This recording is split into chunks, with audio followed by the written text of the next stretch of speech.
안녕하십니까. 2019년 10월 24일 최병무 이펙트 시작하겠습니다. 자, 조국 전 장관의 부인 정경심 교수가 구속된 이후에 청와대 어떤 입장일까요? 저희 같은 정치를 잘 아는 사람들의 관심은 사실 정경심 교수가 구속됐다 구속 안 됐다 이런 것도 그런 거지만, 자, 이런 문제에 여권과 문재인 대통령이 어떤 식으로 대응하는가, 그리고 내년 총선은 어떻게 될 것인가, 이런 정치 지형에 대해서 굉장히 관심을 많이 가지고 있습니다. 근데 저는 오늘 이런 대목에 주목합니다. 문재인 대통령이 또 이 조국 수렁에서 빠져나올 기회를 놓쳤다, 이렇게 생각하는 것이죠. 왜 그러냐면 정경심 교수 구속 문제는 사실은 이 조국 사태 전반을 큰 그림으로 보면 굉장히 중요한 하나의 분수령을 넘은 겁니다. 법률적으로가 아니고 정치적으로. 그렇기 때문에 여기에서 청와대가 이 대목을 어떻게 받아들이느냐, 그리고 이제 출구 전략을 이걸 터닝 포인트로 해서 출구 전략을 만들 시점이다. 저희 같은 사람은 그렇게 생각을 하는데 청와대는 또 그걸 놓쳤다, 이렇게 생각합니다.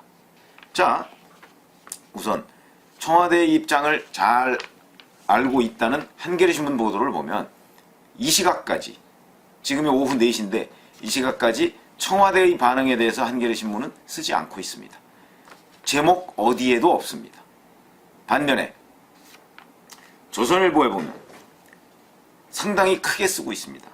청와대의 핵심 관계자가 기자와 만났는데 기자가 이렇게 질문을 했답니다. 기자의 질문도 참 묘합니다. 입장이 없겠지만 물어본다, 이렇게 얘기를 했다는 거죠. 그랬더니 이 핵심 관계자가 알면서 왜 그렇게 말하는지 모르겠다, 그리고 앞으로도 입장을 내지 않겠다, 이런 식으로 얘기했다는 것이죠. 동아일보 보도를 보면 동아일보와 전화통화를 한 청와대 관계자, 이 사람은 핵심 관계자가 아닌 것으로 보입니다. 그냥 관계자는 사법부 판단에 대해서 청와대가 무슨 말을 하겠는가, 이후로도 입장을 내지 않겠다, 이렇게 얘기를 했습니다. 그런 거 보면 청와대는 이 조국 전 장관의 부인 정경심 교수의 구속에 대해서 입장을 내지 않을 것으로 보이는데, 제가 조국 출구를 또 놓쳤다고 한 부분은 바로 이런 부분입니다. 정경심 교수 구속 가능성이 매우 높았습니다. 청와대가 그걸 몰랐을까요? 몰랐다면 청와대의 모든 정무기능, 민정기능 이런 데에 심각한 오류가 있는 것이죠. 저는 알았을 것이라고 봅니다. 그러면 이 기회를 활용해서 문재인 대통령이 이 조국 수렁에서 빠져나올 수 있는 찬스를 잡아보자, 이렇게 하는 게 저는 정무적인 판단이었다고 생각을 합니다. 그런데 청와대는 그렇게 하지 않은 것으로 보입니다. 왜냐하면 지금까지 청와대의 입장이 없다, 앞으로도 내지 않겠다, 이런 것으로 봐서는 여전히 이 조국 수렁에서 헤매겠다 하는 그런 반증밖에 되지 않습니다. 그 자신감이 어디서 나오는지는 모르겠으나 저희 같은 정치 전문가들이 볼 때는 이건 패착이다, 이렇게 생각을 하거든요. 왜냐하면 이런 상황에서 적당한 기회에 이 조국 수렁을 벗어나야만 정치적으로 여권이 하고자 하는 걸 계속해서 할 수 있고, 그 다음에 내년 총선에도 대비하는 자세다, 이렇게 보는데, 우리 같은 사람들의 이런 정상적인 정무적 판단, 정치 분석, 이 틀을 훨씬 뛰어넘는 행동을 지금 뛰어넘는 건지 그거에 못 미치는 그런 행동을 청와대가 보이고 있다는 것이죠. 이렇게 해가지고 과연 민심을 어떻게 잡을 수가 있느냐. 핵심 지지층은 잡을 수 있을지 모르겠으나 중간 계층에 있는 민심, 이걸 잡는 것이 정치적으로는 매우 중요한데 지금 청와대는 그렇게 하고 있지 않다. 그런 점에서 조국 출구를 또 한 번 그냥 지나쳤다. 나갈 수 있는데, 저 문으로 나갈 수 있는데 한번 지나쳤다, 이렇게 봅니다. 오히려 앞으로 문재인 대통령의 여러 가지 움직임들을 보면 이 조국 출구를 찾지 않겠다는 느낌이 보입니다. 그건 무슨 얘기냐면, 자, 내일 교육관계 장관 회의를 주재합니다. 여기서 다룰 주제, 정시 확대, 대학 입시 정시 확대, 그 다음에 교육 불공정, 이런 걸 다루겠다고 합니다. 이거 조국 사태의 후속 대책입니다. 자, 조국 전 장관이 구속되고, 조국 전 장관이 아니죠. 정경심 교수가 구속되고, 그러면서 여러 가지 객관적인 사실이 다 확인돼 가고 있는 와중에 역시 문재인 대통령은 아직도 조국 씨에 대한 미련을 버리지 못하고 있다. 왜냐하면 이것이 바로 이 교육 불공정의 한 사례로 조국 문제를 보고 있는 겁니다. 조국 문제가 교육 불공정의 사례입니까? 범법의 문제입니다. 불공정의 문제가 아닙니다. 범법의 문제입니다. 그걸 이제 법원도 범죄 사실이 어느 정도 소명됐다 라고 얘기를 했습니다. 범법 혐의가 소명됐다는 겁니다. 이게 뭐 유죄로 확정됐다는 건 아니지만 적어도 판사가 보더라도 범죄 행위가 소명이 됐다고 보는 이런 상황을 놓고 문재인 대통령은 아직도 조국 씨에 대한 미련을 버리지 못하고 있는 것으로 보인다. 그게 내일 교육관계 장관이 있는데 여기에서 또 문재인 대통령이 어떤 식으로든 교육 불공정 얘기를 할 텐데 그렇다면 또 한 번 소위 중도층에 있는 사람들 이 사람들의 정서와 정면으로 배치되는 조국 관련한 얘기를 할 수밖에 없을 것이고 그러면 더욱더 수렁 속으로 깊이 빠져드는 것이 아닌가 이런 생각이 든다는 것이죠. 그렇기 때문에 제가 청와대의 정무적 핵심 관계자였다면 이런 문제는 교육부에서 알아서 대책을 마련하라 라는 식으로 얘기를 할 텐데 그렇게 얘기를 안 하고 점점 수렁 속으로 빠져 들어가고 있습니다. 자, 또 하나는 10월 그러니까 다음 주죠. 다음 주 10월 31일 문재인 대통령이 또 반부패 정책협의회라는 걸 합니다.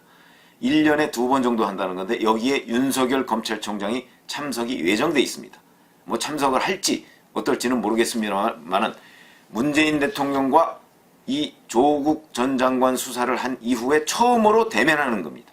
얼마나 불편하겠습니까? 얼마나 불편하겠습니까? 근데 여기에선 사실 사례가 있습니다. 송광수 검찰총장이 대선자금 수사를 해가면서 노무현 대통령이 그때 불렀습니다. 검찰총장을. 그러니까 내가 지금 대선자금 수사를 하고 있는 와중에 청와대에 가면 여러 가지 오해를 불러일으킨다. 그래서 청와대 그 호출에 응하지 않았습니다. 저는 윤석열 검찰총장도 정말 조국 전 장관 수사에 대해서 결기를 보인다면 왜 그러냐면 조국 전 장관 10월 31일이면 아마 조국 전 장관을 소환하는 그 언저리입니다. 언저리가 될 가능성이 매우 높죠. 그런데 며칠 전까지 문재인 대통령이 임명했던 그 조국 전 장관을 수사하는 검찰총장이 대통령과 대면을 하는 것이 얼마나 불편할까. 결기를 보인다면 응하지 않고 대검 차장을 보낸다든가 뭐 이래야 하는 것이 맞는 것 아닌가. 이 부분은 좀 주목되는 그런 장면 중에 하나입니다. 그런데 이것도 1년에 한 2차례 정도 하는데 대개는 11월 달에 해왔다고 합니다. 그런데 지금 10월 31일로 땡겼죠? 이것도 제가 보건대는 조국 전 장관 관련해서 굉장히 주목받는 자리가 될 텐데 굳이 이런 걸 이렇게 땡겨서 10월 31일 날 할 필요가 있었을까? 이것도 청와대가 정무적 판단을 잘못한 것이 아닌가?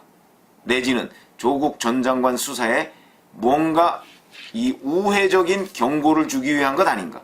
이런 여러 가지 오해를 불러일으키는 그런 반부패 협의회입니다. 그거를 지금 청와대가 10월 31일에 하겠다고 합니다. 이것도 아까 교육관계 장관의 회의와 마찬가지로 조국 씨에 대한 미련의 한 단편이다. 저는 그렇게 생각이 듭니다. 또 한 번 문재인 대통령이 조국 출구 기회를 놓쳤던 것, 그 출구를 찾는 기회를 놓쳤던 것은 바로 10월 21일의 시정연설입니다. 거기에서 나왔죠. 불법적 반칙이나 특권뿐 아니라 합법적 제도 속에 내재되어 있는 불공정까지 모두 해소해달라는 것이 국민의 요구다. 시정연설에서 이렇게 얘기했습니다. 국민의 요구가 그겁니까? 제도 속에 내재된 합법적 불공정. 그러면 조국 전 장관과 정경심 교수가 지금 했던 여러 가지 행태들이 합법적인 범위 내에 있는 불공정입니까? 전에도 제가 말씀드렸지만 범법입니다. 범죄 행위입니다. 그 범죄 행위를 마치 합법적인 불공정인 양 호도하고 있습니다. 문재인 대통령이. 저는 여기서도 조국 출구를 찾는 기회를 한번 놓쳤다고 봅니다. 시정연설 얼마나 좋은 얘기입니까? 그리고 시정연설은 기본적으로 내년도 예산안을 설명해가면서 야당한테, 국회한테 도와달라 이거 그대로 좀 통과시켜 주십시오라는 겁니다. 근데 거기서 또 한번 엉뚱한 소리를 했습니다. 합법적인 불공정 운운하고 범법 행위가 지금 다 드러나고 있는 상황입니다. 10월 21일이면. 그런데 이때도 저는 검찰개혁과 조국 전 장관 문제를 딱 분리해서 얘기할 수 있는 기회였는데 이걸 또 한번 놓쳤다. 이건 청와대 또는 문재인 대통령의 어떤 정무적 판단 능력까지도 의심케 하는 대단히 중요한 일인데 그런 기회를 또 한번 놓쳤다고 보고요. 그 전에 또 기억나는 걸 더듬어 보면 9월 9일에 임명을 하면서 자 이렇게 얘기합니다. 의혹만으로 임명을 안 한다면 그거는 굉장히 나쁜 선례를 남길 것이다. 자 9월 9일 잘 생각해 보세요. 9월 6일 날 청문회를 했고 거기서 조국 전 장관이 여러 가지 거짓말을 했다는 의혹에 한참 휩싸여 있을 때입니다. 그리고 정경심 교수에 대해서 전격적으로 검찰이 사문서 위주로 기소를 했던 날이 9월 6일입니다. 9월 9일 과연 의혹만 있었던가요? 이미 부인에 대해서 불구속 기소를 한 상태인데 의혹만 있었던 건가요? 또 청문회 과정을 거치면서 민정수석한테 물어봤으면 아마 대통령이 금방 파악을 했을 겁니다. 과연 의혹만 있었던 것인가? 저는 그게 아니라고 봅니다. 그런데도 대통령은 이렇게 얘기했습니다. 의혹만으로 임명을 안 한다면 나쁜 관례를 만들 것이다. 의혹만이 아닌데 그때 이미 알고 있었는데 그런 것으로 보면 임명한 사실 자체가 조국 수렁에서 빠져나올 수 있는 출구 그 문을 또 한번 스스로 닫아버렸다. 자 그러면 문재인 대통령은 내년 총선 때까지 지금 현재의 흐름으로 봐서는 아마 계속 이런 것을 견지해 나갈 것으로 봅니다. 저희 같은 정치 전문가들이 보면 출구를 찾지 않으려고 하는구나 하는 생각을 하지 않을 수가 없습니다. 과연 문재인 대통령 나름대로 계산이 있겠죠. 핵심 지지층을 잃지 않겠다는 계산이 있을지 모르겠으나 핵심 지지층만 가지고 내년 총선에서 과연 제1당을 유지할 수가 있을까? 저는 턱도 없는 소리다 이렇게 생각을 하고 있는데 문재인 대통령의 계산법이 새롭게 궁금해집니다. 여하튼 오늘 정경심 교수 구속 이 사태를 맞이하면서 청와대가 말을 하지 않고 있는데 이것은 제가 보건대는 조국 사태에서 빠져나올 수 있는 기회를 또 한 번